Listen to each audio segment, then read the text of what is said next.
അവൾ ആരാണെന്ന് ചോദിച്ചാൽ സത്യമായിട്ടും എനിക്കറിയില്ല. ഏതോ ഒരു ശക്തമായ കാറ്റിൽ വഴിതെറ്റി വന്ന ഒരു ഫോൺ കോളായിരുന്നു എല്ലാത്തിനും തുടക്കം.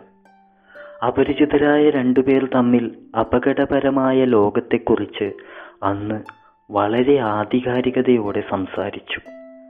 ആർക്കും ആരെയും വിശ്വസിക്കാൻ പറ്റില്ലെന്ന് പറഞ്ഞ് അവൾ ചിരിക്കുമ്പോൾ അവളുടെ അടുത്ത് നിന്നൊരു കുഞ്ഞ് കാറിക്കരയുന്ന ശബ്ദം ഞാൻ കേട്ടു. എന്തിനാണ് കുഞ്ഞ് കരയുന്നതെന്ന് ചോദിച്ചപ്പോൾ അവൾ ഒന്നും പറഞ്ഞില്ല. പറ്റുമെങ്കിൽ നാളത്തെ ആഘോഷ നാളിൽ ഒരു സമ്മാനപ്പൊതിയുമായി എൻ്റെ അടുത്തേക്ക് വരാൻ പറ്റുമോ എന്ന് അവൾ എന്നോടന്ന് ചോദിച്ചു. ഒരിക്കൽ പോലും കണ്ടിട്ടില്ലാത്ത എന്നെ എങ്ങനെയാണ് നിനക്ക് വിശ്വസിക്കാൻ സാധിക്കുന്നതെന്ന് ചോദിച്ചപ്പോൾ അവൾ പൊട്ടിച്ചിരിച്ചെന്നെ ഭയപ്പെടുത്തി. ആ ഭയം എന്നെ വലിച്ചെറിഞ്ഞത് 4-5 വർഷങ്ങൾ പിറകിലേക്കായിരുന്നു. ഒരൊറ്റ നോട്ടം കൊണ്ട് പരസ്പരം ഇഷ്ടപ്പെട്ട ഒരു പ്രണയകാലം എനിക്കുമുണ്ടായിരുന്നു.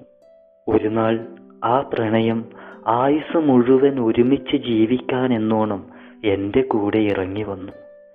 ആ പ്രണയവുമായി വന്നവളുടെ ഉടയാത്ത തുടുത്ത മേനിയിൽ ഞാൻ തൊട്ട് പദം വരുത്തിയപ്പോൾ പതിയെ എൻ്റെ ഉള്ളിൽ മടുപ്പിൻ്റെ നുര പതഞ്ഞു.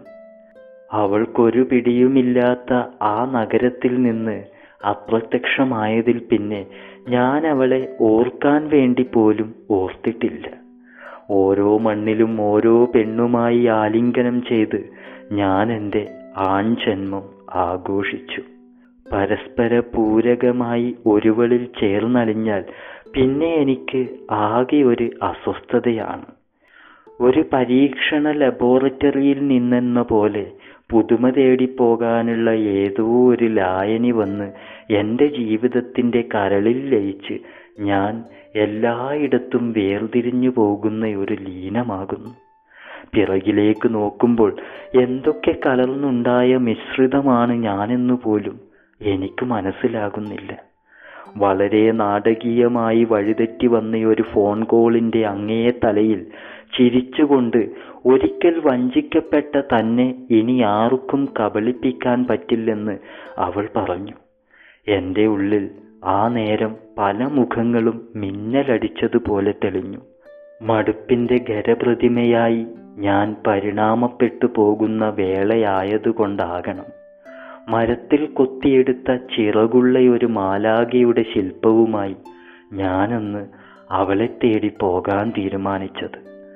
പിറ്റേന്ന് തന്നെ അവളുടെ വിലാസത്തിൽ ഞാനെത്തി.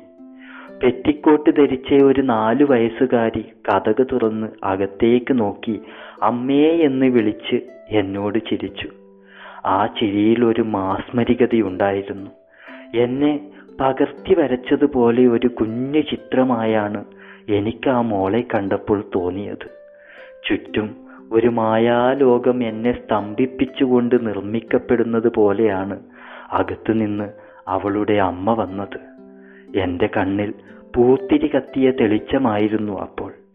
ഒരിക്കൽ ആയുസ് മുഴുവൻ ഒരുമിച്ച് ജീവിക്കാനെന്നോണം എൻ്റെ കൂടെ ഇറങ്ങി വന്ന അതേ പെണ്ണ്. പണ്ട് ഞാൻ മടുത്തിറങ്ങിപ്പോയപ്പോൾ അനാഥമായ അവളുടെ മുഖത്ത് ഇന്ന് എന്തൊരു തെളിച്ചമാണ്. അകത്തേക്ക് കയറിയിരിക്കാൻ പറഞ്ഞിട്ട് അവൾ എനിക്കൊരു കപ്പ് കാപ്പിയും 3 അവലോസുണ്ടയും തന്നു. എൻ്റെ കയ്യിലെ സമ്മാനപ്പൊതി അവളുടെ മകൾക്ക് കൊടുക്കാൻ നിർദ്ദേശിച്ചപ്പോൾ ഞാനത് അക്ഷരം പ്രതി അനുസരിച്ചു. എട്ടേതാ പൊട്ടേതാ എന്ന് തിരിയാത്ത തൻ്റെ കുഞ്ഞ് ഇടയ്ക്ക് അച്ഛനെ ചോദിച്ച് കരയാറുണ്ടെന്നും അപ്പോൾ ഏതെങ്കിലും ഒരു ആഘോഷ നാളിൽ മോൾക്കുള്ള സമ്മാനവുമായി അച്ഛൻ വരുമെന്ന് പറഞ്ഞ് താൻ അവളെ സമാധാനിപ്പിക്കാറുണ്ടെന്നും അവൾ എന്നോട് ഒരു ഭാവവ്യത്യാസവുമില്ലാതെ പറഞ്ഞു. ഞാൻ അപ്പോൾ അവളുടെ മുന്നിൽ ഒരു അഗ്നിപർവ്വതത്തിൽ നിന്ന് മഞ്ഞുമലയിലേക്ക് പൊട്ടിയൊലിച്ച് ഘനീഭവിച്ച ലാവ പോലെ ഉറച്ചിരിക്കുകയായിരുന്നു. ഒരു തരത്തിലും പിടിതരാത്ത രീതിയിലാണ് അവൾ എന്നോട് സംസാരിച്ചതെങ്കിലും മെഴുക്കുപ്രതലത്തിലേക്ക് ഇറ്റുവീഴുന്ന നീർത്തുള്ളികൾ പോലെയായിരുന്നു അവളുടെ ഓരോ ചിരിയും. അത് കൊള്ളുമ്പോഴെല്ലാം ഞാൻ വഴുക്കി വീണുകൊണ്ടേയിരുന്നത് അവൾ കണ്ടതായി ഭാവിച്ചതേയില്ല. സമ്മാനപ്പൊതിയുമായി വന്നതിലും കണ്ടതിലും സന്തോഷമെന്ന് പറഞ്ഞ് അവൾ എന്നെ ധൃതിയിൽ യാത്രയാക്കിയപ്പോൾ എൻ്റെ നാവിൽ ഒരു നുള്ളു വാക്കുപോലും അവളോട് മിണ്ടാനുണ്ടായിരുന്നില്ല.